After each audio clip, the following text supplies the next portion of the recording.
ایک دفعہ سلطان صلاح الدین ایوبی کو جاسوس نے خبر دی کہ معظم بادشاہ کے قبضے میں ایک ایسا قبیلہ ہے جس میں جو بھی عام آدمی مرے یا سپاہی شہید ہو تو بادشاہ کے سپاہی معظم بادشاہ کے حکم کے مطابق سپاہیوں کو دفن نہیں کرنے دیتے بلکہ وہ جلا دیتے ہیں۔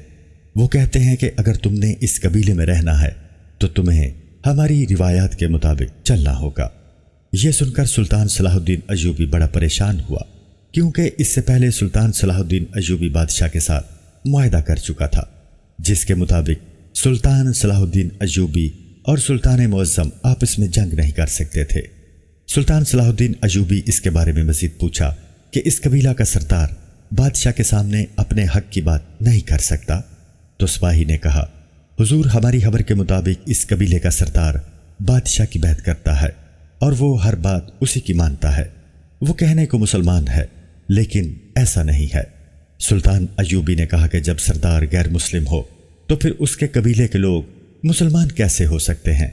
جاسوس نے بتایا کہ آپ کی بہادری اور سخاوت کے قصے سن کر ان تمام قبیلوں نے اسلام قبول کر لیا، لیکن اس بد نصیب سردار کو اللہ نے ہدایت نہیں دی۔ وہ سونے کا پجاری ہے اور معظم بادشاہ کی پیروی کرتا ہے۔ یہ سن کر سلطان مزید پریشان ہوا اور کہا کہ میں انہیں معظم بادشاہ کے رحم و کرم پر نہیں چھوڑ سکتا۔ جب بادشاہ قبیلے کے سپاہیوں کو دفن نہیں کرنے دیتا، ان کو بنیادی حقوق نہیں دیتا، ان کی بیٹیوں اور ماؤں کی عزت کیا ہوگی؟ ان قبیلے کے رہنے والوں کا رہن سہن کیا ہوگا؟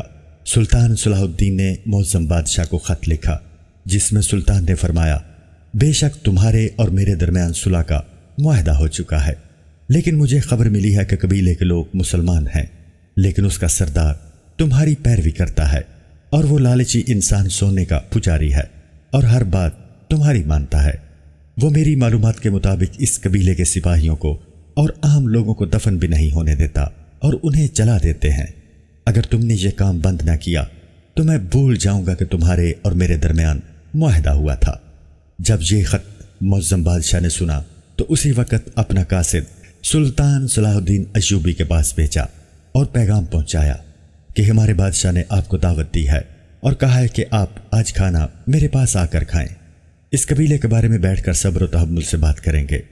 پہلے تو سلطان صلاح الدین غصے سے لال ہو گیا کہ کیسے ایک ایسے بادشاہ کے ساتھ بیٹھ کر کھانا کھا سکتا ہوں جو اسلام کا سب سے بڑا دشمن ہے۔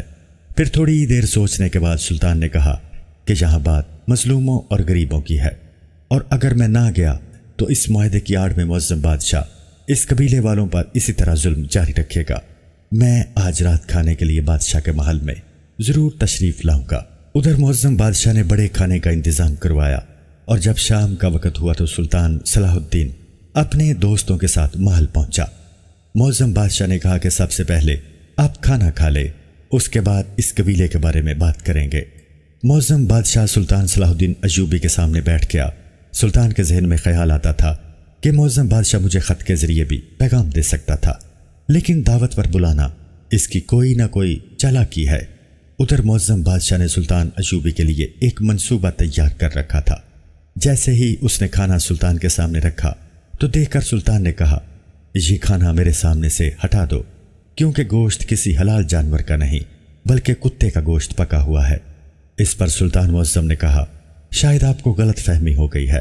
سلطان نے بادشاہ کی بات کو کاٹتے ہوئے پوچھا، لڑکی کون ہے اور کہاں سے آئی ہے؟ معظم بادشاہ نے کہا، یہ میری لونڈی ہے اور آج ہی مجھے ایک دوست بادشاہ نے تحفے میں دی ہے، اور یہ ایک پاک دامن عورت ہے، ابھی تک اس کو کسی مرد نے نہیں چھوا۔ تو سلطان نے فوراً کہا، یہ جو عورت گوشت لے کر آئی ہے یہ بدکار عورت ہے۔ اور پھر سلطان نے کہا کہ اس عورت کی بات چھوڑو، تم اتنے بڑے بادشاہ ہو کر اپنے باپ کی اولاد نہیں ہو۔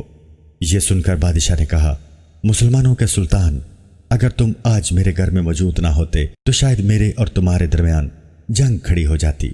سلطان نے کہا کہ اگر یہ میری تینوں باتیں ہی غلط ہوں تو پھر تمہارا جنگ کرنا جائز بنتا ہے۔ بادشاہ نے کہا، مسلمانوں کے سلطان، اگر آپ اپنی تینوں باتوں کو ثابت کر دو تو اس قبیلے کو مکمل طور پر آزاد کر دوں گا اور تمہارے حوالے کر دوں گا۔ اسی وقت سلطان صلاح الدین ایوبی نے کہا، میں اپنی بات کو ثابت کرنے کے لیے تیار ہوں۔ پھر سلطان نے کہا کہ جب اس عورت نے میرے سامنے گوشت رکھا تو کوشش کی ہر بوٹی کی طرف چرپی تھی، اور ایک مسلمان گوشت کو دور سے دیکھ کر پہچان جاتا ہے۔ یہ کھانا حلال ہے، یا حرام، اس لیے مجھے پتہ چل گیا کہ گوشت کسی حرام جانور کا ہے، یعنی کتے کا ہے۔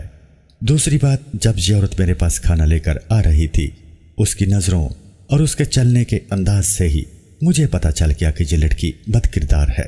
پھر بادشاہ نے کہا، میرا تیسرا سوال یہ ہے کہ کیسے میں اپنے باپ کی اولاد نہیں؟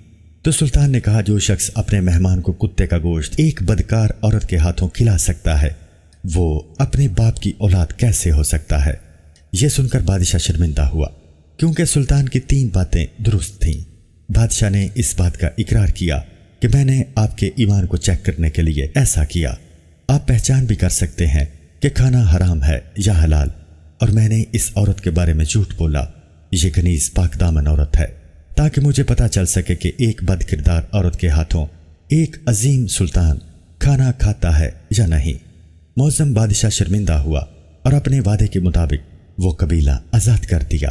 اس قبیلے کے سردار کو سلطان نے قید کروا کر ایک نیا سردار مقرر کروایا، اور آنے والے وقت میں وہ قبیلہ سلطان کا بہت بڑا حصہ بن گیا، اور وہ واحد قبیلہ تھا جو تاریخ میں بغیر کسی جنگ یا مذاکرات کی بنا پر حاصل کیا گیا۔